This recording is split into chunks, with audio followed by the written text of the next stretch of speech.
and welcome to the Giving Voice to Depression podcast, brought to you by Recovery.com. Each week we profile a guest who shares intimate details of their mental health journey. They share because they understand that when people don't talk about their depression or other mental health conditions, those of us who struggle with them can feel like we're the only ones, that there's something wrong with us, instead of understanding that we have a common and treatable illness. I'm Terry, the creator and co-host of this podcast. And I'm Dr. Anita Sands, a licensed clinical psychologist with more than 25 years in clinical practice. I know from both personal and professional experience how significantly mental health and other disorders can impact not just our lives, but those around us as well. By speaking openly and with the wisdom of lived experience, we help normalize conversations that are often avoided due to shame or stigma. Our episodes are honest and real, and we keep them hopeful because there truly is hope, despite what depression tells you. This podcast is brought to you by Recovery.com, whose mission is to help each person find the best path to recovery through a comprehensive, helpful network of treatment providers for both mental health and addiction treatment worldwide. This episode was originally produced with sponsorship from the A.B. Korkor Foundation for Mental Health. We record a couple of new interviews each month, and we also replace some older ones so that our newer listeners don't miss out on some of our best ones. Hi, Terry. Hello, Anita. You know, there's a saying that goes like this. When you're happy, you enjoy the music, but when you're sad, you understand the lyrics. That saying came to mind as we put this episode together because we're going to be talking with a singer, songwriter, guitarist about the lyrics to his band's new song, Anything Can Happen. Our guest today is Matt Weedon, one of two brothers in The Tours, a three-piece harmonic indie band from Devon in the UK. And the moment we heard it, we wanted you to hear it. And what we suspect was a pretty good story behind it. So in the middle of the night, we wrote the band and asked if we were correct in thinking that the lyrics are about mental health conditions, and depression in particular. Mm-hmm. The response was obviously a yes, and the contact information for their agent to set up this interview. So here is Matt Weedon of The Tours, giving his voice to depression.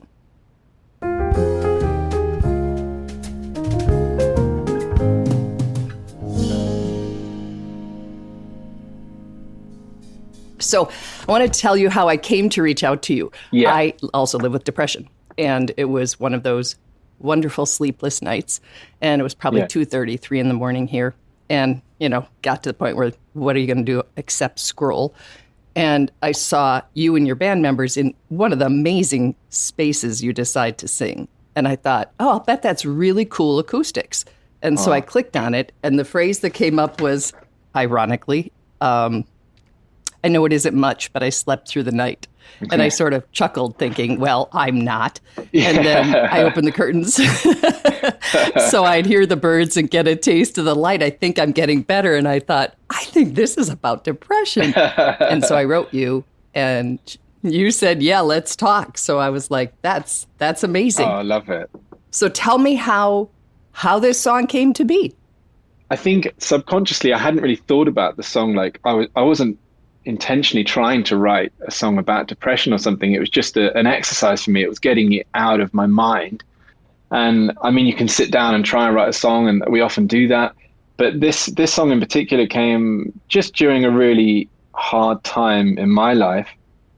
And I think I just turned to music as a way to, I don't know, maybe express how I was feeling, but also I think just as a distraction. So I sort of had this line that I just kept singing over and over again. Are you allowed to swear on this podcast, by the way? You can do whatever you want. If I have to bleep it, I will bleep it. But it's just the line that I had where the melody is I know it shouldn't hurt, but again, da, da, da.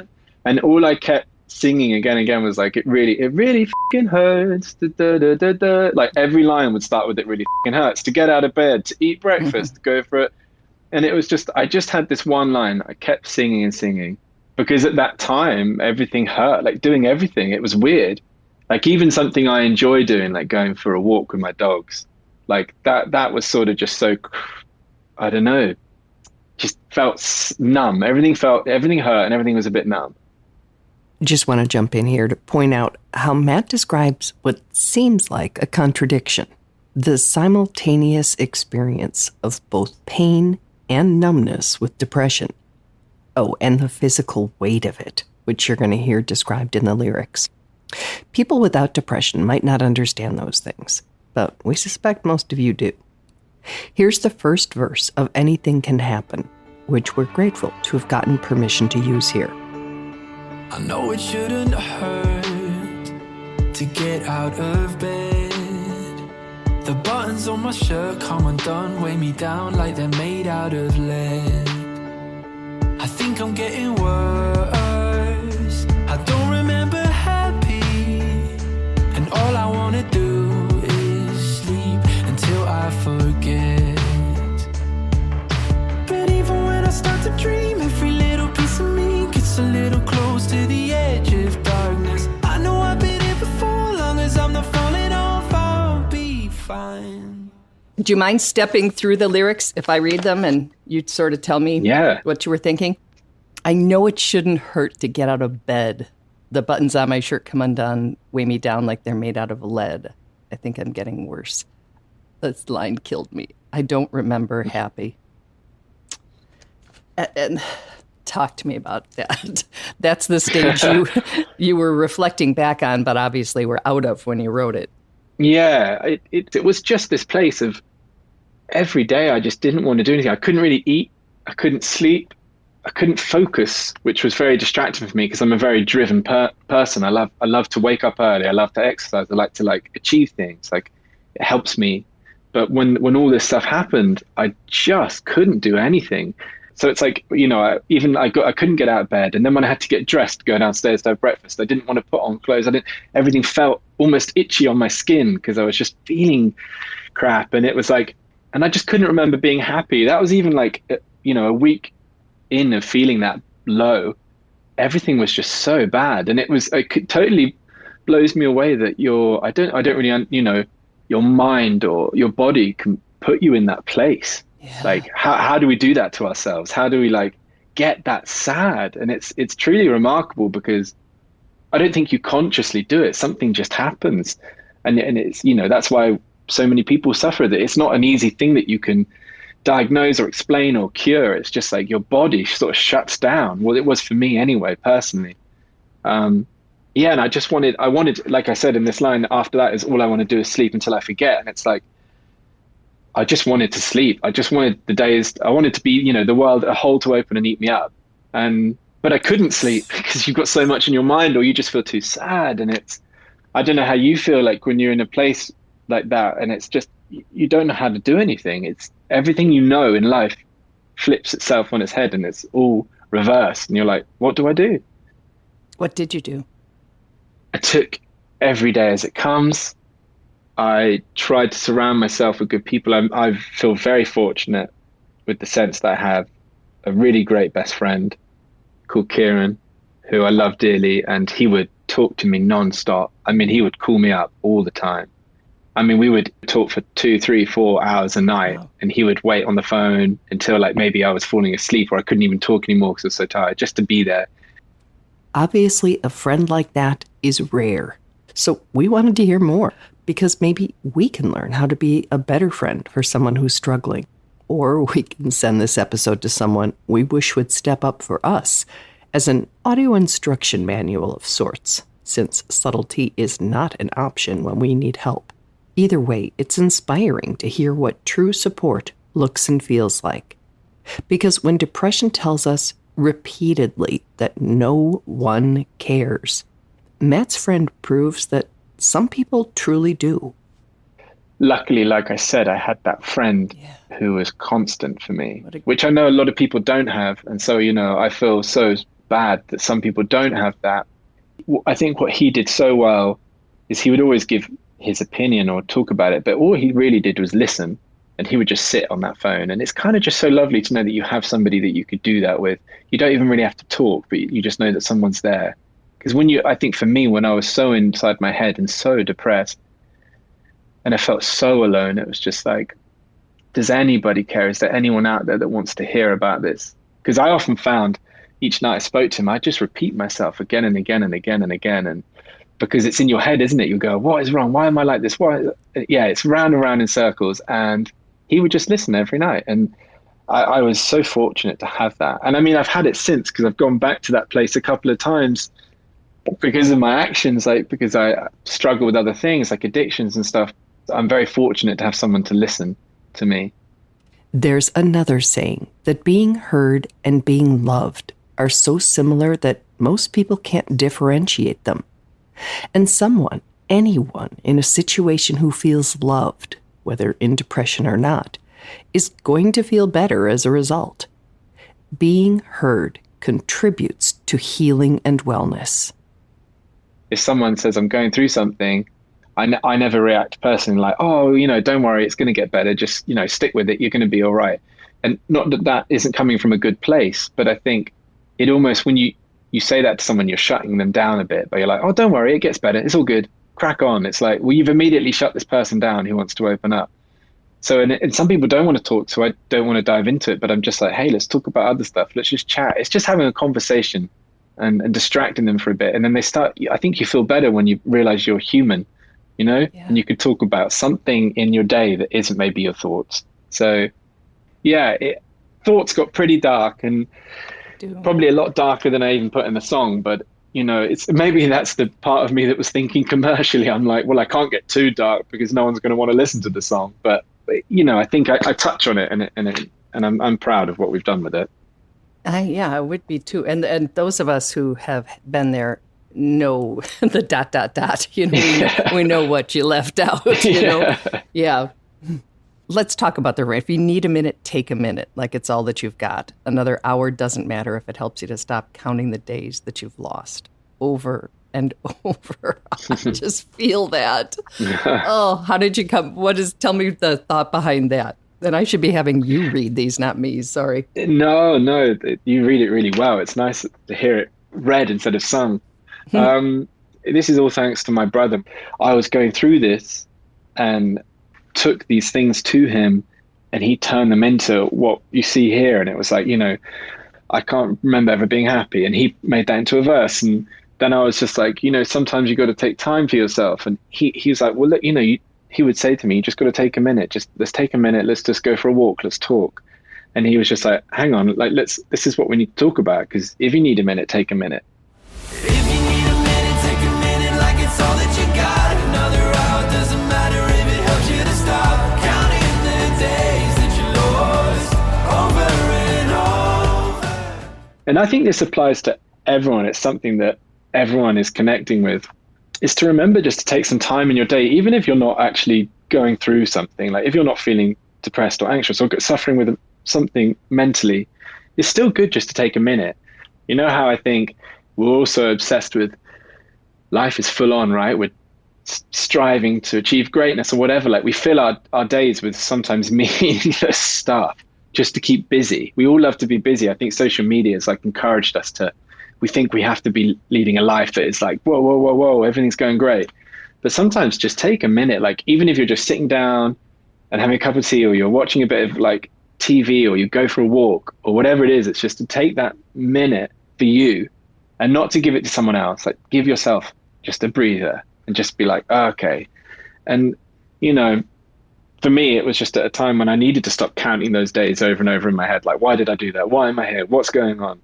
And it was just like, okay, let's just stop a second. And it's the second half of this chorus where it's like, no one said it's easy, but it's easy to forget what they say. No one said it's easy, but it's easy to forget what they say. Another hour doesn't matter if it helps you to take back all the days that you lost. Anything can happen if you want it enough. But it's very easy when you're suffering with depression to forget what they say. And like, if it's what I was referring to earlier, when someone just says to you, oh, don't worry, I know it's hard, but it's going to get better. So it's like, so I forget those things people say, because it's almost like I don't want to hear that. I almost want to hear the truth, where it's like, well, you know what, this is really shit and it is really hard and it's not going to get better for a while. So let's talk about it. You're like, another hour, it doesn't matter if it helps you to take back all the days that you lost. Just take some time. For me, everything comes back to time. because it's like obviously the rarest commodity, the one thing we can't buy more of in this world of ours and the life we live. You know, it's our best friend. It can sometimes feel like your worst enemy because the days are long and the nights are longer. But and when you keep saying hey, it'll get better, the people who haven't experienced it don't understand that when we're in it, we truly believe we will never feel better. This is how I am now. This is how it is now. And that is a really hard place from which to grasp hope, to hang on to find it and then to hold on to it. Yeah. Yeah. Where do you find it? It's such I don't know. I couldn't tell you where I found it. It's just, I created that routine, and I think that gave me some comfort, having a place and a way of living each day. Of getting through each day, you could say, I had a purpose because I created myself a routine to wake up, to walk, to work, to try and eat some dinner, to watch a TV show that made me laugh every night. I can't remember what the series was called. It's an American show. I've totally forgotten. But I for example, I had an episode of that every night. I'd watch one or two of those and I'd be like, okay, it would actually make me laugh. And I was like, this is good. I've laughed today. There's like a little bucket list of every day I'd tick off. I've done these things, and that helped me because how do you find hope when you feel that low? Like what gives you nothing? I don't think anything anyone can say or anything you read, nothing is like, oh yes, they've done it, I can do it. Because even if other people have gotten through it, you're like, well, I haven't gotten through it. I'm here. How do you get out? So I think you just have to keep moving. But that sounds, it's easier said than done,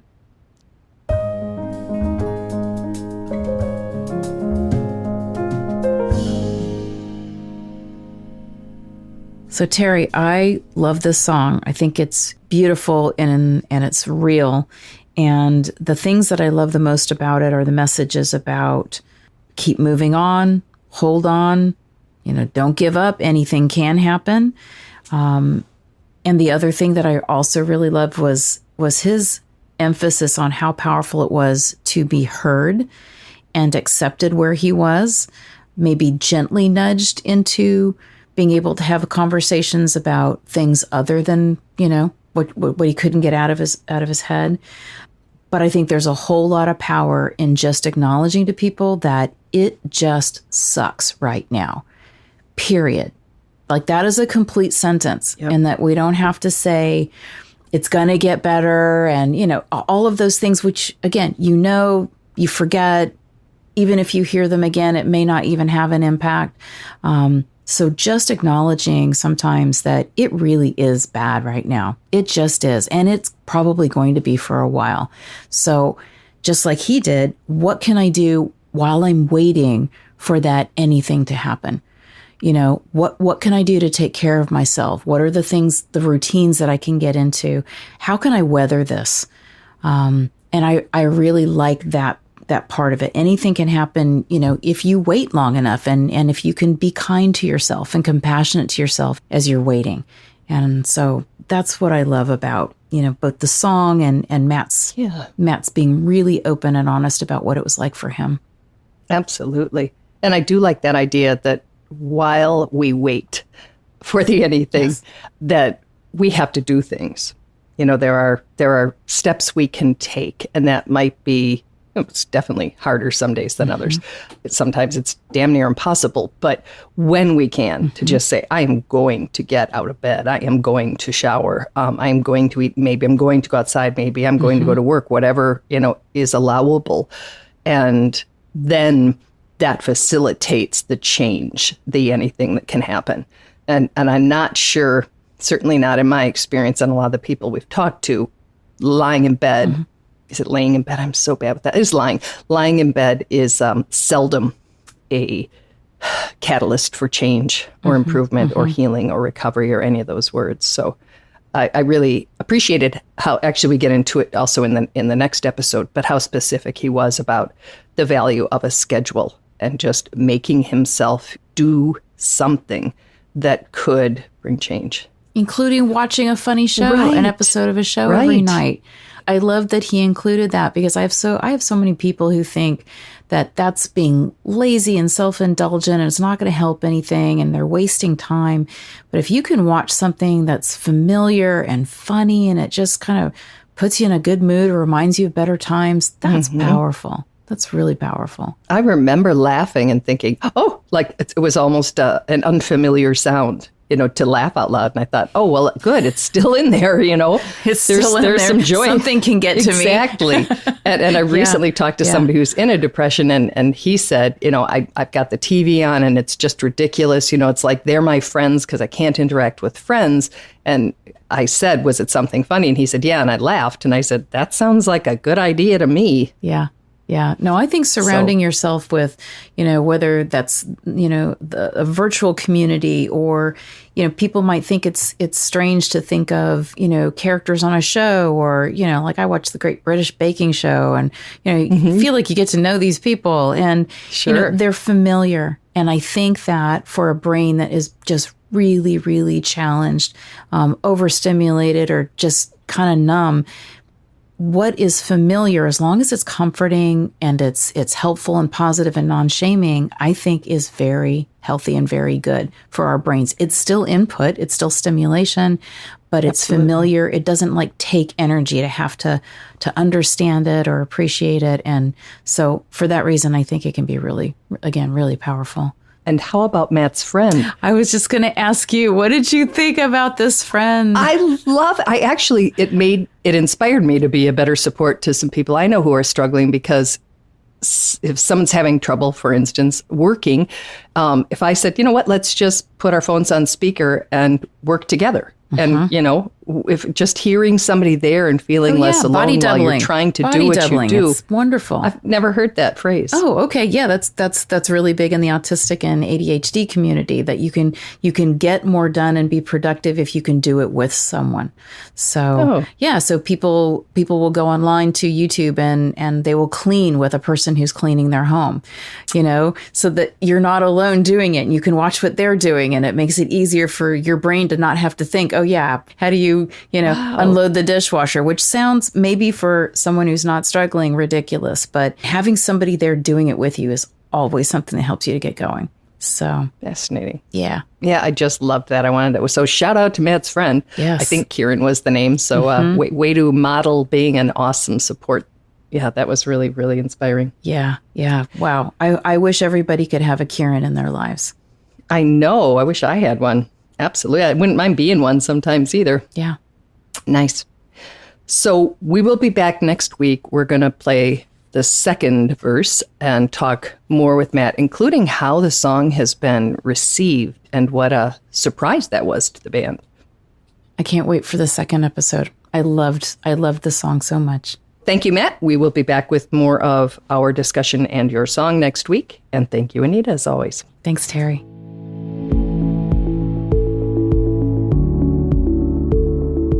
We truly hope that our podcast brings a little more understanding, helps you better articulate and reflect on your own experience with depression, or better understand how to support someone else who is struggling. If this episode has been of comfort or value to you, know that there are hundreds of others like it in our archive, which you can easily find at our website, givingvoicetodepression.com. And remember, if you're struggling, speak up, even if it's hard.